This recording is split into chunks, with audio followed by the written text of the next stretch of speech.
In February I uploaded a demo. Feedback has been positive with some criticism pointed at the terrain. I will work on that in the future. Aside from written feedback, I also got a 20-minute Twitch VOD. I'm still not used to watching random strangers on the internet play my game.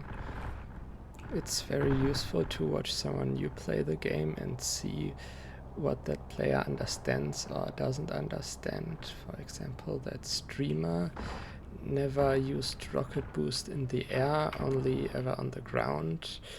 And I think if I asked someone in real life, do rocket thrusters work in the air, the answer would obviously be yes. But in the case of this game, this action and nitro are both on the same button, and nitro doesn't work on the ground. So clearly it wasn't obvious. Also, it didn't help that the vehicle of choice happened to be this one, the only in the game that can switch between the two boost types. In the final game you won't have this car right away. Instead you will start with two more straightforward cars, which I hope helps avoid confusion. At some point in the future I will look into more ways to communicate gameplay mechanics to the player, but for the time being that's not a priority, and I also have no plans to add a tutorial into Geared for Fear. Also, something I found very interesting about the stream is that the player actually read this warning at the bottom right of the graphics options and avoided this setting. When I add a text warning like this, I always question, is everyone just going to ignore it? But apparently not.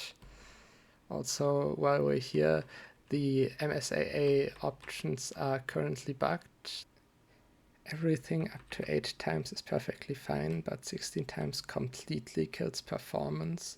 One would think that going from 8 to 16 would at worst cut your frame rate in half, but in reality it turns a triple-digit frame rate into 3 FPS.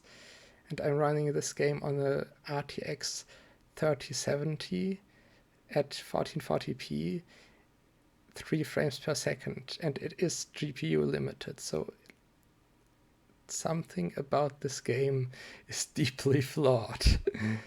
Luckily, this is not an important graphics option, so I can just remove it, and maybe at some point in the future I will look back into it.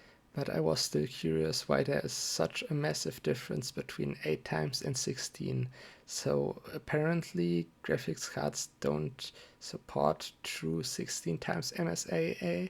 Instead, when you tell your graphics card to do that, it gives you 16 times HSAA, hybrid sampling anti-aliasing, which is a combination of MSAA and SSAA.